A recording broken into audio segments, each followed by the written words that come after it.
Hello students, welcome to my class. আজকে আমরা গণিত প্রকাশ দশম শ্রেণীর অধ্যায় 8 মানে লম্ববৃত্তাকার চোঙ কোষে দেখি 8-এর পেজ নাম্বার হচ্ছে 147-এর।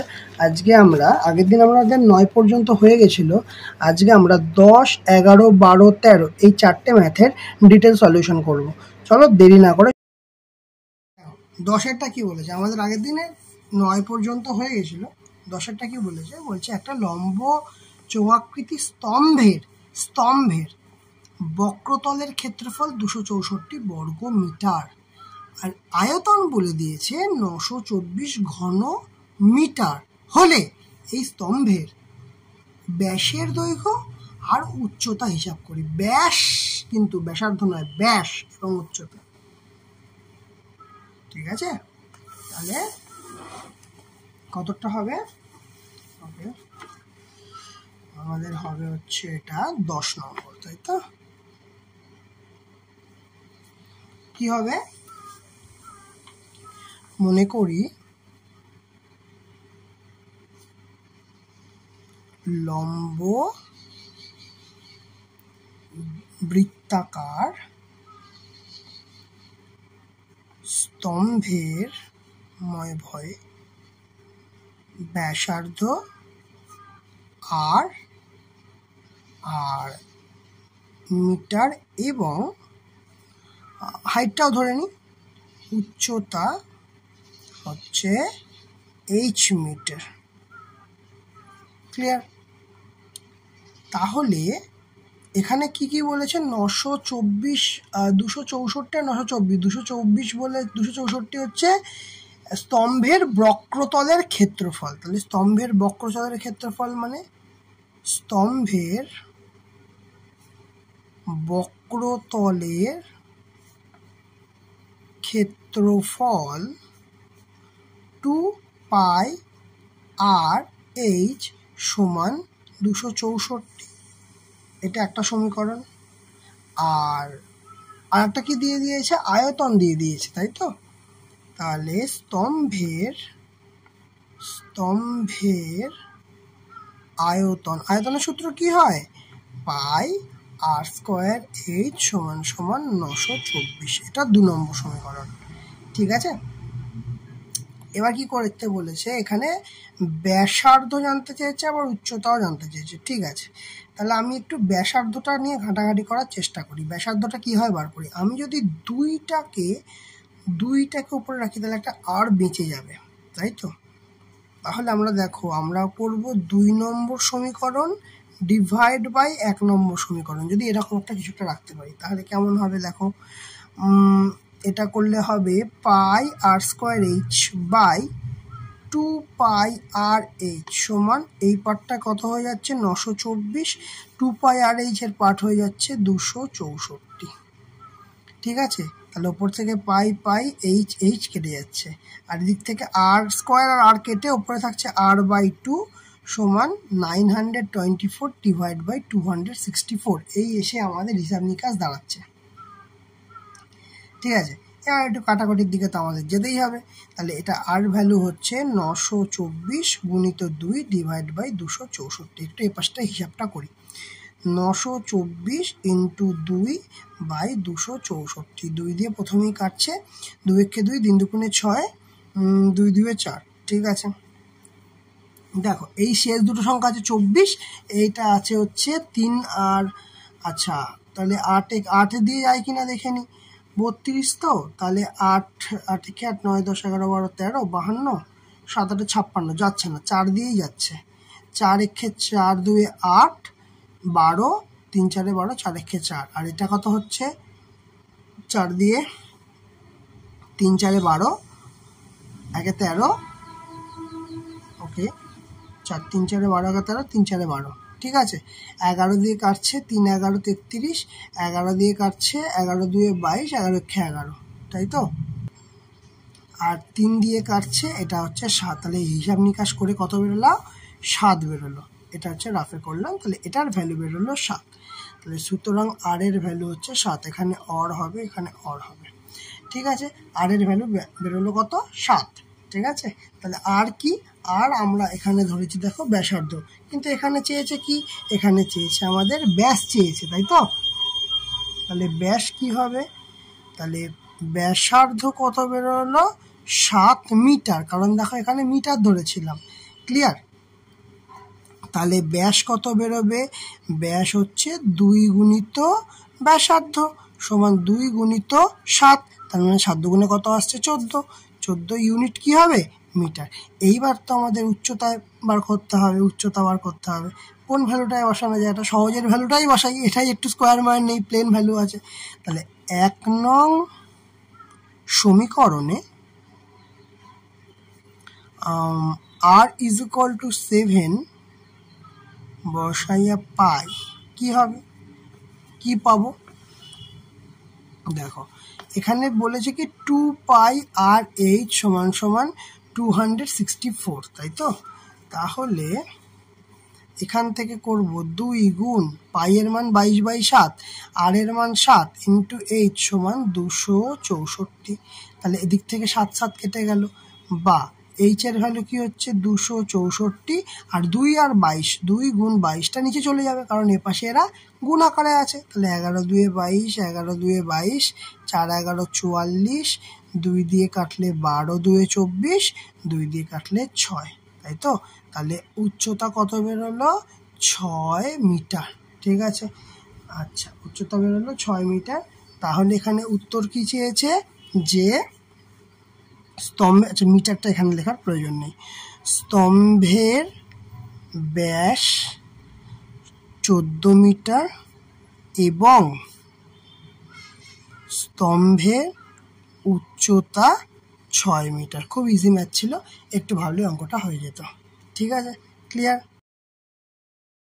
দেখো আমাদের 10এরটা হয়ে গেল, এবার 11 বলছে 9 মিটার উচ্চতা বিশিষ্ট একটি লম্ববৃত্তাকার চোঙাকৃতির ট্যাঙ্ক জলপূর্ণ আছে। ঠিক আছে, 6 সেমি দৈর্ঘ্যের ব্যাসের একটি পাইপ দিয়ে মিনিটে 225 মিটার বেগে জল বেরোচ্ছে। তাহলে 36 মিনিটে ট্যাঙ্কটির সমস্ত জল বেরিয়ে যায়, এটাই মনে রাখবে, 36 মিনিটে ট্যাঙ্কটার সমস্ত জল বেরিয়ে যায়। ট্যাঙ্কের ব্যাসের দৈর্ঘ্য বের করতে বলেছে। কত উচ্চতা, কত 9 মিটার উচ্চতা বিশিষ্ট ট্যাঙ্ক পূর্ণ আছে, আর 6 সেন্টিমিটার দৈর্ঘ্যের ব্যাস আছে যে পাইপটা, সেটাতে মিনিটে কত বেগে জল বেরোচ্ছে 225 মিটার বেগে। তাহলে এইটাই আমার এইচ ধরে নিয়ে করতে হচ্ছিল। ঠিক আছে, আগের দিনের ভিডিওতে আমরা দেখেছিলাম। চলো করা যাক। কতটা, 11টা। ট্যাঙ্কের উচ্চতা এইচ সমান কত বলে দিয়েছে, 9 মিটার।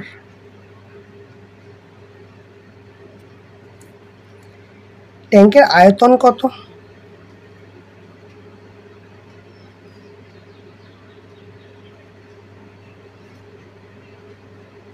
আচ্ছা একটা জিনিস করে নিই, যে ট্যাঙ্কের ব্যাসার্ধটাকে ধরে নিই, ট্যাঙ্কের ব্যাসার্ধ মনে করি আর মিটার। ঠিক আছে,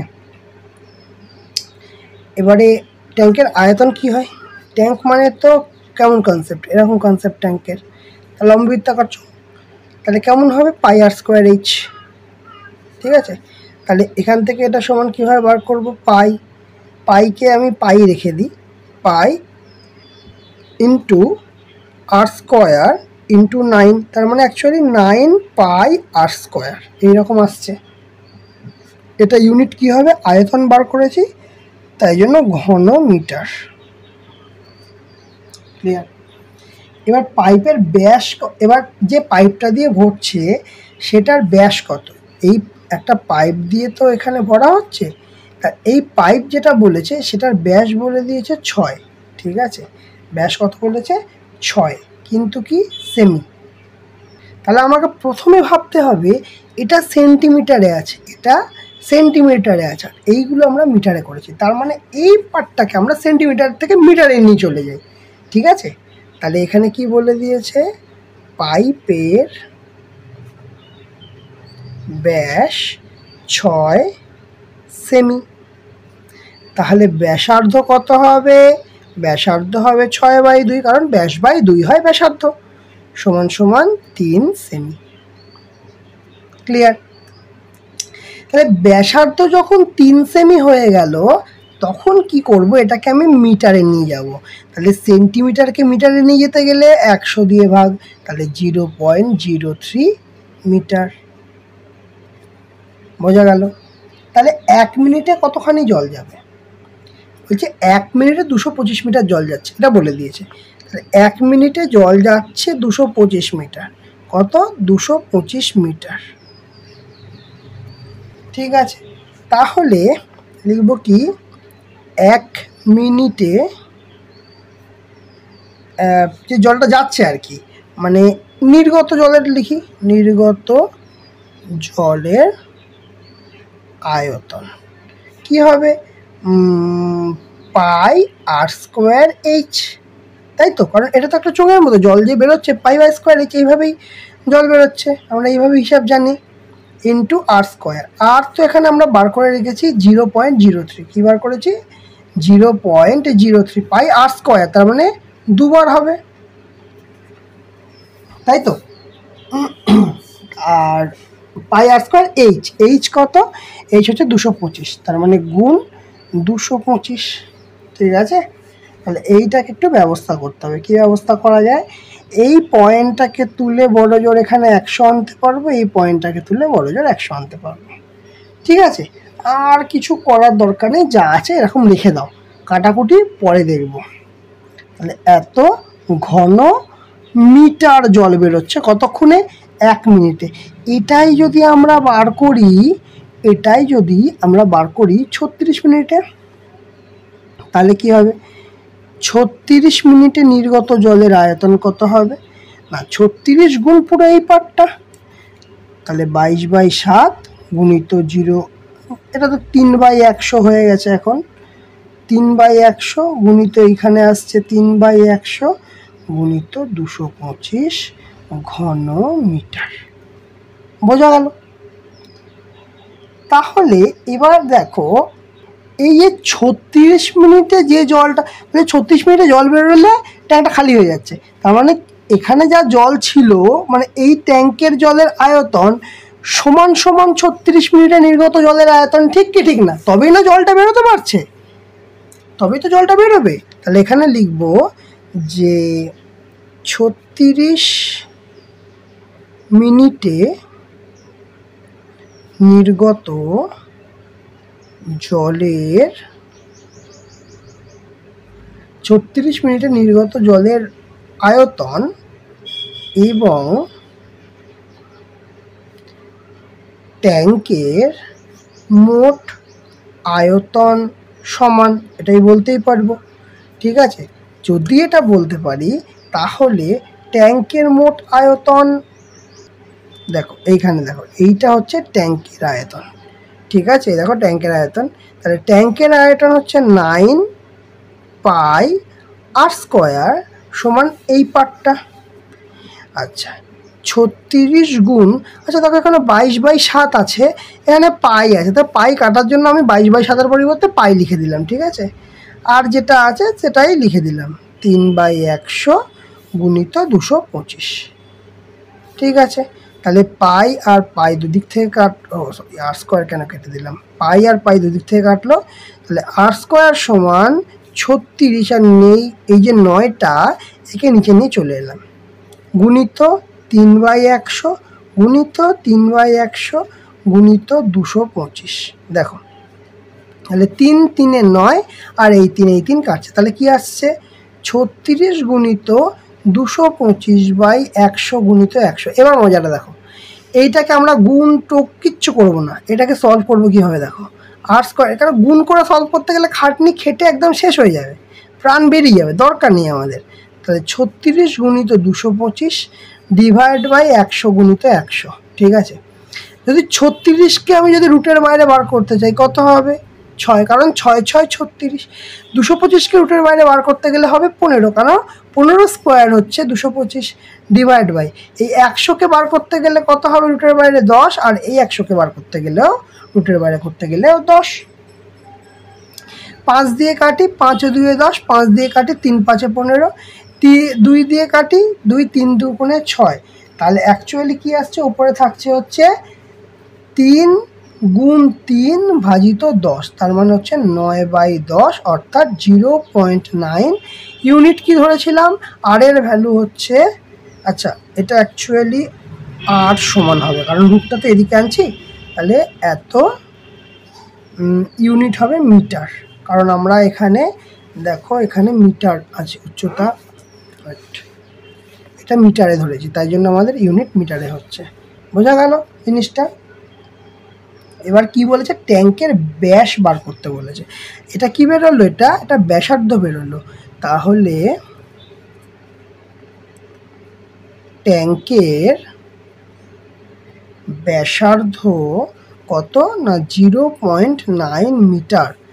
তাহলে ট্যাঙ্কের ব্যাস হচ্ছে 0.9 × 2, তার মানে 1.8 মিটার। 9 2 18, পয়েন্টটা 1 ঘর সরবে, 1.9 মিটার, 1.8 মিটার। ঠিক আছে, সেন্টিমিটারও রাখতে পারো 180 সেন্টিমিটার, কারণ মিটার ডেসিমিটার সেন্টিমিটার 100 দিয়ে গুণ করতে হবে, মানে পয়েন্টটা 2 ঘর সরবে। তাহলে এত সেমি, যা ইচ্ছা, কারণ পাইপেরটা তো বলেছিল, তাই জন্য এটাকে সেন্টিমিটারও বার করে দিতে পারো, কোনো প্রবলেম নেই। বোঝা গেল? তাহলে আমাদের মেন ফোকাস কিন্তু এই জলটা কীভাবে বেরোচ্ছে এই কনসেপ্টটা, যেন এই যে এখানকার জলটা এই কোনো ট্যাঙ্ক দিয়ে খালি হচ্ছে। ঠিক আছে, এটা হচ্ছে অ্যাকচুয়ালি খালি করছে, কোনো পাইপ দিয়ে, এটা নিচে আঁকা উচিত ছিল। যাই হোক, এই হচ্ছে মেন বিষয়, কনসেপ্টটা। এটা ক্লিয়ার হয়েছে? নেক্সট দেখো, এবার 12টা কি বলছে, সমান ঘনত্বের একটি লম্ববৃত্তাকার কাঠের গুঁড়ির বক্রতলের ক্ষেত্রফল বলে দিয়েছে 440 বর্গ ডেসিমিটার। কেমন, লম্ববৃত্তাকার কাঠের গুঁড়ি, 1 ঘন ডেসিমিটার কাঠের ওজন বলে দিয়েছে 1.5 কিগ্রা, আর গুঁড়িটির ওজন বলে দিয়েছে 9.24 9.24 কুইন্টাল। গুঁড়ির ব্যাসের দৈর্ঘ্য এবং উচ্চতা কত হিসাব করতে দিয়েছে। ঠিক আছে, দেখো ডেটাটা আগে লিখে দিবি, মানে একটা কাঠের গুঁড়ি আছে। ঠিক আছে, কত অঙ্ক বলেছে, 12টা, তো 12 একটা কাঠের গুঁড়ি আছে। ঠিক আছে, তাহলে এই কাঠের গুঁড়িটার কি কি দিয়ে দিয়েছে, ওজন দিয়ে দিয়েছে 9.24 কুইন্টাল। ঠিক আছে, আর প্রতি কেজির ওজন কত বলে দিয়েছে, প্রতি কেজির ওজন 1.5 কেজি। ঠিক আছে, তাহলে আচ্ছা এবার আমাদের বলতে হবে, তাহলে এখানে কত কেজি মেটেরিয়াল আছে আমরা বলতে পারবো। এখানে তো বলে দিয়েছে 9.24 কেজি, প্রতি 1 কেজির নয়, অ্যাকচুয়ালি প্রতি ঘন ডেসিমিটারের ওজন বলে দিয়েছে 1.54 কেজি। তাহলে এই ওজনটাকে আমরা যদি কেজিতে নিয়ে যাই, তাহলে 9.24 ইন্টু হচ্ছে কত দিয়ে গুণ করতে হয়, 1 কুইন্টাল মানে 100 কেজি, তাই কুইন্টাল থেকে কেজিতে আনতে গেলে 100 দিয়ে গুণ করতে হয়। তার মানে আমরা বলতে পারবো যে 924 কেজি। কার ওজন, এটা হচ্ছে কাঠের গুঁড়ির ওজন। ঠিক আছে, তাহলে প্রতি ঘন ডেসিমিটার এর ওজন 1.5 কেজি হলে 924 কেজিতে আয়তন কত হবে। কি করে বার করব, সিম্পল ব্যাপার, 924কে 1.5 দিয়ে ভাগ করে দেবো, তাহলেই হয়ে যাবে। তাহলে এটা কত হবে, এই যে পয়েন্টটা তুলে আমরা কি করতে পারি, 10 দিয়ে গুণ করতে পারি। তাহলে 5 দিয়ে কাটলে 3 5 15, 5 দিয়ে কাটলে 2, 9 24 চলে যাবে, 3 তিরিক্ষে 9, 0 3 8 24, তাহলে কত আসছে 308 গুণিত 2, তাই তো, 8 দুগুণে 16, 3 দুগুণে 6, তাহলে কতখানি ইউনিট কত হচ্ছে 616 ঘন ডেসিমিটার। কত হচ্ছে 616 ঘন ডেসিমিটার। ঠিক আছে, এবার দেখো, এবার আমরা ধরে নিচ্ছি, মনে করি কাঠের গুড়িটির ব্যাসার্ধ হচ্ছে আর সেমি, ঠিক আছে, এবং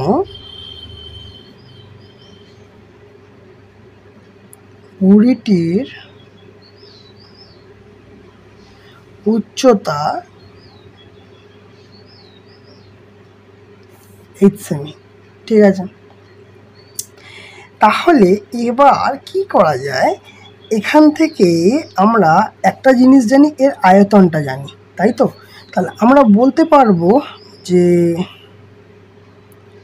গুড়ির আয়তন পাই আর স্কোয়ার এইচ সমান সমান 616, লিখতেই পারি, কোনো সমস্যা নেই। আচ্ছা, এখানে দেখো বক্রতলের ক্ষেত্রফলটা 440 দিয়ে দিয়েছে, দেখো বক্রতলের ক্ষেত্রফল 440 দিয়ে দিয়েছে। তাহলে আমরা একটা কাজ করতে পারি, যে গুড়ির আয়তন দিয়ে দিয়েছে, তাহলে গুড়ির বক্রতলের ক্ষেত্রফল কি হচ্ছে 2 পাই আর এইচ। 2 পাই আর এইচ সমান কত হচ্ছে, 2 পাই আর এইচ সমান বলে দিয়েছে 440, এটা 2 নম্বর সমীকরণ। এইবারে আমাকে আর এর ভ্যালু বার করতে হবে। সিম্পল ব্যাপারে দেখো, যেটা আগে তার আগেটা অঙ্কটা করলাম, যে আর স্কোয়ারটাকে উপরে রাখলে পাই আর এইচ এই দুটো পার্সেন্ট, মানে দুটো জিনিস কেটে যাবে, ঠিক আছে। তাহলে আমার পড়ে থাকবে কোনটা, আমার পড়ে থাকবে আরটা পড়ে থাকবে। মানে আমি যদি করি 1 নম্বর সমীকরণ ডিভাইড বাই 2 নম্বর সমীকরণ, এটা যদি করি তাহলে কি হবে, 1 নম্বর সমীকরণ থেকে পাচ্ছি পাই আর স্কোয়ার এইচ, 2 নম্বর সমীকরণ থেকে পাচ্ছি 2 পাই আর এইচ সমান কি, ওপরে বসবে 616 আর নিচে বসবে 440, ঠিক আছে। এইচ এইচ কাটছে, পাই পাই কাটছে, আর এখান থেকে আর স্কোয়ার আর আর কাটছে, মানে আর স্কোয়ার আর কেটে আর পড়ে থাকছে, আর এই দুইটা আমি নিয়ে এলাম এই পাশে। তাহলে 616 ডিভাইড বাই 440 গুণিত 2। তাহলে এখান থেকে যদি কাটে 2 দিয়ে কাটলে 220 থাকছে, ঠিক আছে। এখানে 11 দিয়ে কাটলে 11 দিয়ে 22, 5 11 55 আর 6 11 66, এটা থাকছে। আবার 2 দিয়ে কাটবো 10 হবে, ঠিক আছে। আবার 2 দিয়ে কাটবো, এখানে 2 দিয়ে কাটলে 2 2 4 5, মানে 1 আর 2 16, তার মানে অ্যাকচুয়ালি কি আসছে 28/10, তাই তো। তার মানে 2.8 বলতে পারবো, কত বলতে পারবো 2.8। আচ্ছা, এটা কিসের ভ্যালু বেরোলো, এটা বেরোলো আমাদের আর এর ভ্যালু, তাই না। কিসের ভ্যালু বেরোলো, আর এর ভ্যালু বেরিয়েছে। তাহলে সুতরাং আর সমান 2.8। আচ্ছা, ইউনিট এখানে না, তাহলে কি বেরোলো, ব্যাসার্ধ বেরোলো 2.8 সেমি, কারণ এখানে দেখো সেমি ধরেছি। তাহলে ব্যাস চেয়েছে, ব্যাস কত 2.8 ইন্টু 2, আর 2 16 হাত হলো 2 4 5, 5.6 সেমি। তাহলে এটা ব্যাসার্ধের হিসাব আমরা পেয়ে গেলাম। ক্লিয়ার।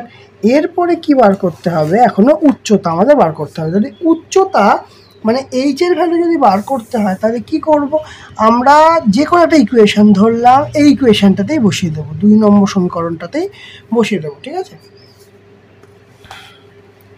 দেখা যাক না, 2 নং সমীকরণে আর সমান সমান 2.8 বসাইয়া কি হচ্ছে, 2 নম্বর সমীকরণে 2 পাই আর এর জায়গায় 2.8, তাহলে 2.8 ইন্টু এইচ, এইচের ভ্যালুটা বার করতে হবে। ভ্যালু কত আছে 440, তাহলে এটাকে আগে বাই 10 হচ্ছে, ঠিক আছে। আচ্ছা, এইচের ভ্যালু কি হবে 440, এই 10টা এসে গিয়ে গুণ হয়ে যাবে, আর এই পুরো পার্টটা নিচে চলে আসবে, 2 পাই ইন্টু 8, এই 28, 2 পাই ইন্টু 28। তাহলে এটাকে হিসাব করলে 440 তো 10 ডিভাইড বাই 2 গুণ 22, 22 7 তো, তাহলে ওপরে গিয়ে 7 হয়ে যাবে, ইন্টু 28, ঠিক আছে। 7 দিয়ে কাটলে 4 7 28, ঠিক আছে। 22 দিয়ে কাটলে 22 দুগুণে 44, একটা 0, 22 2 44 আর একটা 0 বসে গেল। আর কিছু কাটাকুটির জায়গা আছে, হ্যাঁ 4 5 20 হচ্ছে, 2 দিয়ে কাটলে 5 2 10, তাহলে এইচের ভ্যালু কি আসছে 5 গুণ 5, সুতরাং এইচ সমান সমান হচ্ছে 25। তাহলে কি চেয়েছে, গুড়ির উচ্চতা কত, তাই তো? গুড়ির উচ্চতা 25 সেমি। ক্লিয়ার, বোঝা গেছে? তাহলে এবার দেখো কতটা হবে, 12টা হয়ে গেল, 13টা। 2 মুখ খোলা একটি লম্ববৃত্তাকার পাইপের, লোহার পাইপের মুখের বহির্ব্যাস 30 সেন্টিমিটার এবং অন্তর্ব্যাসের দৈর্ঘ্য হচ্ছে 26 সেন্টিমিটার। পাইপটার দৈর্ঘ্য দিয়ে দিয়েছে, আর প্রতি বর্গ ডেসিমিটার 2 টাকা 25 পয়সা হিসাবে পাইপটি সমগ্র তলে আলকাতরা করতে রং করতে কত খরচ হবে। অঙ্কটা খুব ভালো অঙ্ক দিয়েছে। দেখো কি বলেছে, কতটা হবে 13। সবার প্রথম কথা হচ্ছে পাইপটা কেমন, আগে ছবিটা দেখাই।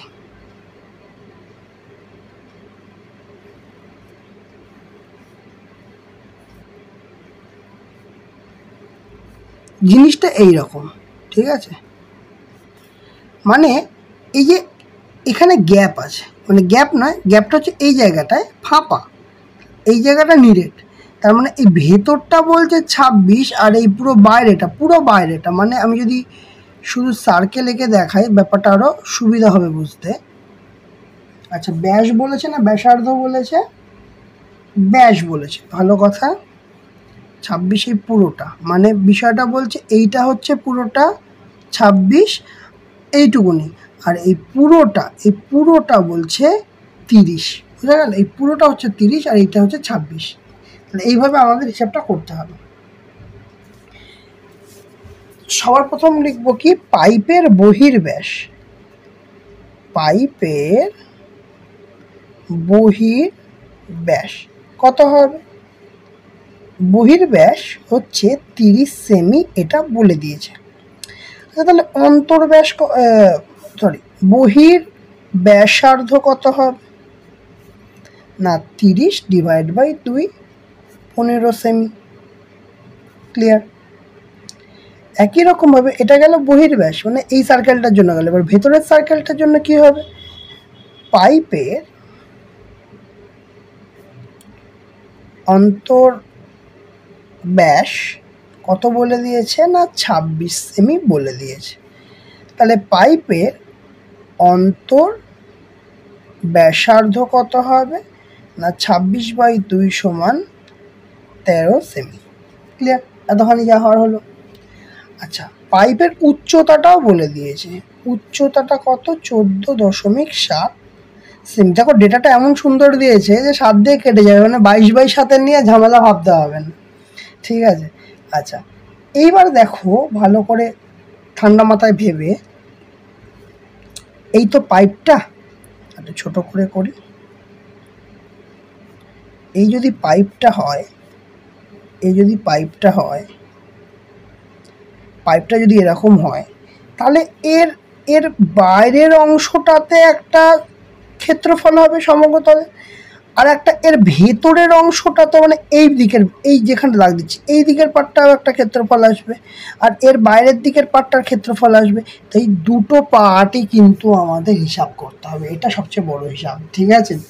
এই অঙ্কটার ক্ষেত্রে এটাই হচ্ছে মেন কনসেপ্ট, যে আমার বাইরের দিকের সারফেসটা অ্যাজ ওয়েল অ্যাজ ভেতরের দিকের সারফেস দুটোই আমাদের হিসাব করতে হবে। বোঝা গেল কিনা? তাহলে দেখি, তাহলে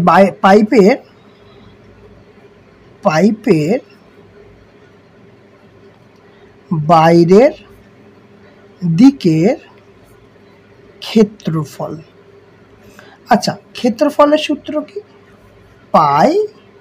2 পাই আর এইচ আমরা জানি। তাহলে এটা বাইরের দিকে, তাহলে হচ্ছে এই ভ্যালুটাকে ধরবো আর এর ভ্যালু, তাই তো? তাহলে কি হচ্ছে, এটা আর 1 দিয়ে, তাহলে 2 পাই মানে হচ্ছে 22 বাই 7 লেখো, ইন্টু R1 কত আসছে, R1 হচ্ছে 15 আসছে, ভালো কথা, ইন্টু আচ্ছা এইচের ভ্যালু কত আসছে, ওকে এইচের ভ্যালু 14.7 মিটার দিয়েছে। ঠিক আছে, তাহলে এটাকে মিটার থেকে সেন্টিমিটারে নিয়ে যেতে হবে। মিটারের সঙ্গে 100 দিয়ে গুণ করলে সেন্টিমিটার হবে, তাহলে 1470 সেমি। ঠিক আছে, তাহলে এইটাকে সেমিতে নিয়ে যাব, কারণ আমার সব ডেটা সেমিতে রেখেছি। তাহলে 7 দিয়ে কাটলে 7 2 14, 7 1 7 0, তাহলে 2 গুণ 22 গুণ 15 গুণ 210 বর্গ সেমি। এটা গুণটা করে নিই। গুণটা কী করে সহজে করা যায়? 15 দুগুণে 30, 30-এর সঙ্গে 22 গুণ করি, 0 60 60 0 6 6 660। আচ্ছা, 660-এর সঙ্গে আমি 210 গুণ করব। 660-এর সঙ্গে 210, একটা 0 এটা অ্যাজ ওয়েল অ্যাজ বসে গেল। আচ্ছা, 21-এর সঙ্গে 0 গুণ করলে 0, 21-এর সঙ্গে 0 গুণ করলে 0, 21 6, 21 6-কে 6, 6 দুগুণে 12, 126, তার মানে 6, রিমেনিং থাকলো 12। তাহলে আবার 21 6 126, 12 যোগ হয়ে যাবে 8 3, তাহলে 13138। তাহলে কি আসছে? 138,600। এই হচ্ছে আমাদের ডেটা, তাই তো? এটা কি আসছে? বর্গ সেমি।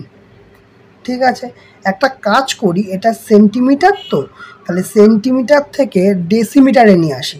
তাহলে ডেসিমিটারে মানে বর্গ ডেসিমিটারে আনতে গেলে দেখো, ডেসিমিটারের পরে হচ্ছে সেমি, তাহলে ডেসি থেকে সেমিতে গেলে 10 দিয়ে গুণ করতে হবে, সেন্টিমিটার থেকে ডেসিমিটার দিলে 10 দিয়ে ভাগ করতে হবে। এবার যদি বর্গ যদি স্কোয়ার করতে হয় তাহলে 10 স্কোয়ার দিয়ে গুণ করতে হবে, এখান থেকে এখানে আসতে গেলে 10 স্কোয়ার দিয়ে ভাগ করতে হবে, তাহলে 138,600, 10 স্কোয়ার মানে 100 দিয়ে ভাগ করতে হবে। তাহলে কি হবে? বর্গ ডেসিমিটার। ক্লিয়ার? তাহলে কত হচ্ছে? 1386 বর্গ ডেসিমিটার। তাহলে এইখানে এটা ধরো রাফ, বাদ দাও। এটা কি এলো? পাইপের বাইরের দিকের ক্ষেত্রফল এলো। এবার চাই আমাদের ভেতরের দিকের ক্ষেত্রফল। এবার হবে পাইপের ভিতরের দিকের ক্ষেত্রফল। ভিতরের দিকের ক্ষেত্রফল কীভাবে বার করব?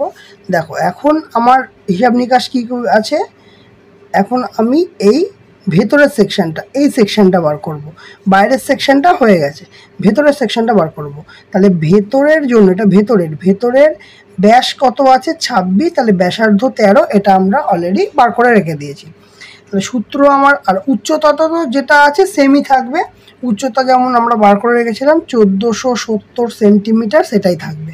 ঠিক আছে, তাহলে ক্ষেত্রফলের সূত্র কি? 2 পাই R2H ধরি, কারণ আগেরটা R1 ধরেছি, এটা R2 ধরলাম। তাহলে 2 গুণ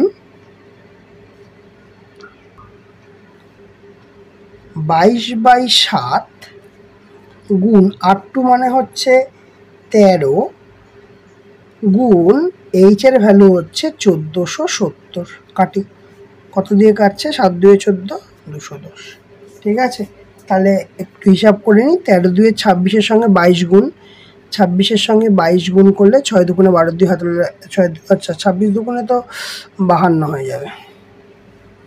আর কি হচ্ছে? আর একটা 52 হচ্ছে, তাহলে 2 5 6 7 5, 572 আসছে। ভালো কথা, 572 এলো। তাহলে কার সঙ্গে? এই তিনটেকে গুণ করলে এখনও 210 গুণ করতে হবে। 210 মানে সিম্পল ভাবো, এখানে 21 দিয়ে গুণ করেই আমরা হিসাব পেয়ে যাব, অসুবিধা নেই। তাহলে কত আসছে? 2 1, আচ্ছা 572 তো অ্যাজ ইট ইজ চলে আসছে। আর এখানে 2 2 4, 7 2 14, হাতে 1, 5 2 10, 1 11, 2 7 8 9 10 11, হাতে 1, 5 6 7 9 10 17, 1 1 1 2, এই। ঠিক আছে, আর এখানে 210 ছিল, ওই জন্য একটা 0 বসিয়ে দিলাম। তাহলে কত আসছে? 120,120। এটা কি এলো? বর্গ সেমি। তাহলে বর্গ সেমি থেকে আগেরটা কি এনেছিলাম? বর্গ ডেসিমিটারে এনেছিলাম, এটাতেও আনবো। তাহলে কত দিয়ে ভাগ করতে হবে? 100 দিয়ে ভাগ করতে হবে। তাহলে 1201.20 কি আসবে? বর্গ ডেসিমিটার। এই যে জায়গাগুলো এলো, সেটা কি এলো আমাদের? এটা হইলো, দেখো এইটা আগেরটা যেটা এসছে সেটা হচ্ছে পাইপের বাইরের দিকের ক্ষেত্রফল, এটা যেটা বার করলাম সেটা হচ্ছে পাইপের ভেতরের দিকের ক্ষেত্রফল। এবার একটা জিনিস ভেবে দেখো, এই যে মানে এই যে জায়গাটা পেলাম, মানে আমি যদি এরমভাবে আঁকি, এই জায়গাটায় আঁকি,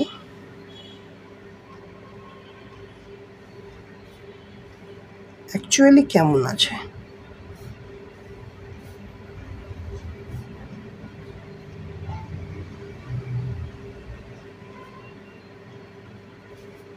এই জায়গাটা বাদ দাও, এরকম আছে। তাহলে এই আমরা তো এর বাইরের দিকের হিসাব করলাম, ভালো কথা, এর ভেতরের দিকের হিসাব করলাম, ভালো কথা, কিন্তু এই যে চাকতি, ওপরে যে চাকতির মতো যে অংশটা আছে, এই জায়গাটা তো গ্যাপ, হলো সেকশন, ফাঁকা সেকশন। তাহলে এই জায়গাটা কি করব, এই জায়গাটা কি করব, এই জায়গাটা কি করব, এই জায়গাটা কি করে সলভ হবে, এই জায়গাটা কি করে সলভ হবে, মানে এটা কিন্তু ভেতরের হিসাবে দেখাচ্ছে, এই জায়গাটা কী করে সলভ হবে, তার মানে চাকতির হিসাবটা আমাকে এর সঙ্গে করতে হবে। ঠিক আছে, পাইপে তো দুই পাশেই বলয়ের মতো সেকশন, তাহলে তাহলে এটা রাফের, এটা থাক, এটা তাহলে পাইপের দুই পাশে বলয়ের মতো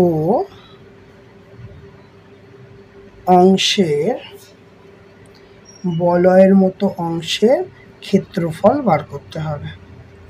আচ্ছা, প্রথম কথা হচ্ছে এইটাকে আমরা এই পার্টটাকে ধরেছি R2 আর এই পার্টটাকে ধরেছি R1, মানে যেটা বড় বলয়, এই বড় বলয়টা R1 ধরেছি, ছোট বলয়টা R2 ধরেছি। ঠিক আছে, তার মানে কি হবে, যদি বড় বলয় থেকে ছোট বলয়টা বাদ দিই তাহলে শুধু এই পোর্শনটা থেকে যাবে।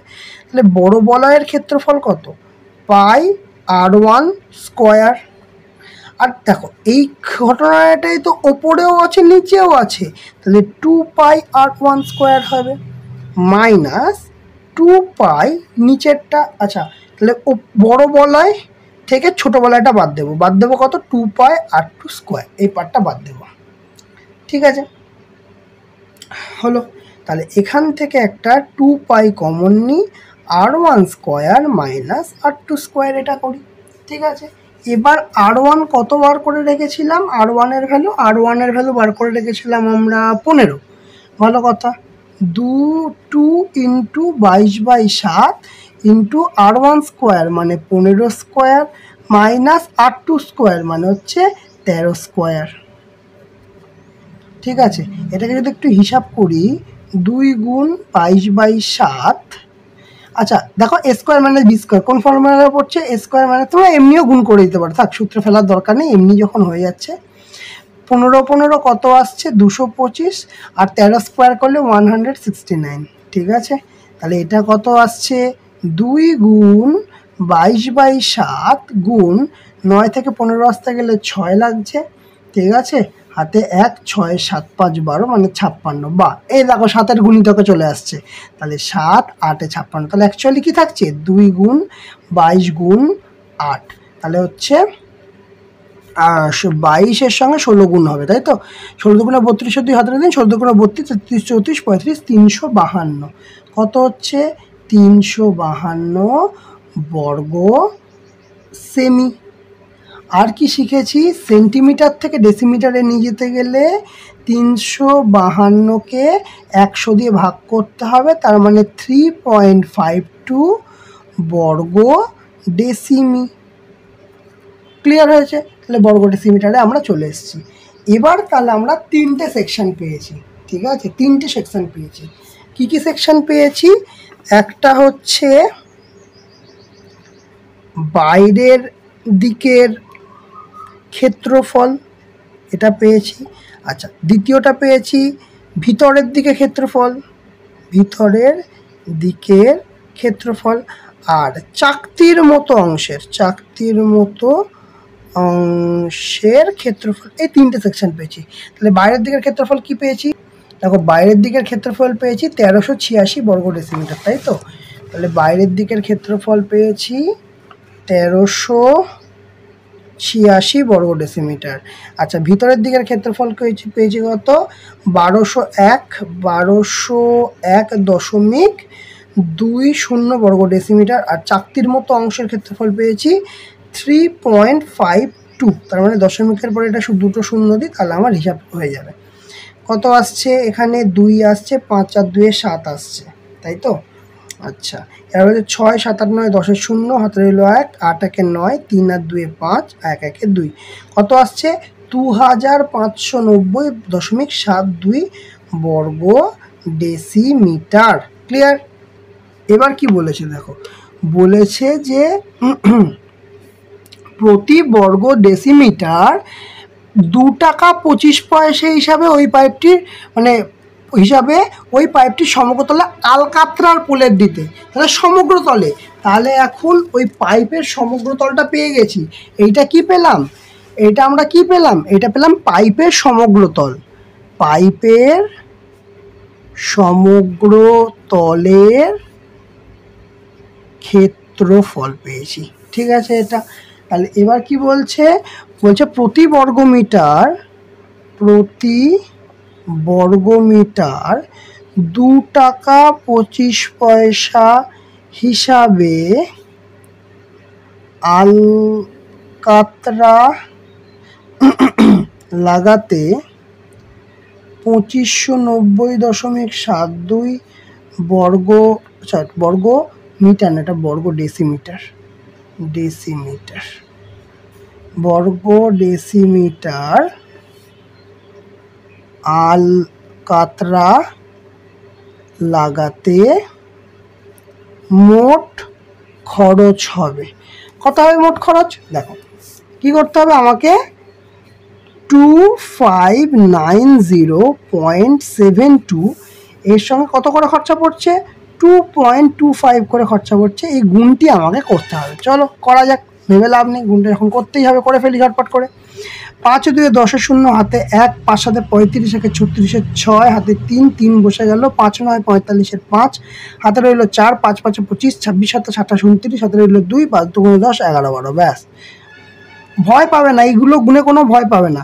2 2 4, 7 2 14, 9 2 18, হাতে 1, 5 2 10 1 11, 1 হাতে রইল 1, 2 2 4 1 5।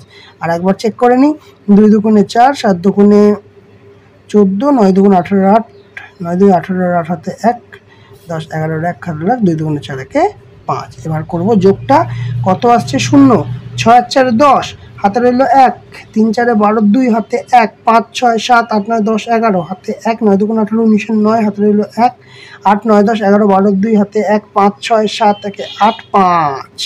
আর কটা ঘর আছে? দশমিকের পরে 4টে ঘর, কারণ 1 2 3 4, তাহলে এখানে দশমিক 1 2 3 4, তাহলে দশমিকটা থাকবে এই জায়গাটা। দুটো ঘর কেটে দিই, কোনো সমস্যা নেই। তাহলে আমার খরচা কত হলো? যে 5828.12। তাহলে উত্তর কি লিখবো আমরা? উত্তর লিখবো হচ্ছে সমগ্র তল আলকাতরা, সমগ্র তলে আলকাতরা লাগাতে 5828.12 টাকা খরচা হবে। ক্লিয়ার হয়েছে? বোঝা গেছে? চলো তাহলে আজকে আমাদের এইখান থেকে এই যে 10 11 12 13 এই 4টে অঙ্কই ডিটেলসে কমপ্লিট হয়ে গেছে। তাহলে বলো তোমাদের ক্লাসটা কেমন লাগলো? যদি ভালো লেগে থাকে অবশ্যই লাইক করবে, কমেন্ট করবে আর শেয়ার করবে। আর যারা চ্যানেলে নতুন তারা অবশ্যই সাবস্ক্রাইব করে দেবে, পাশে থাকা বেল আইকনটা অবশ্যই ক্লিক করে দেবে। আজকের মতো ক্লাস এখানেই শেষ।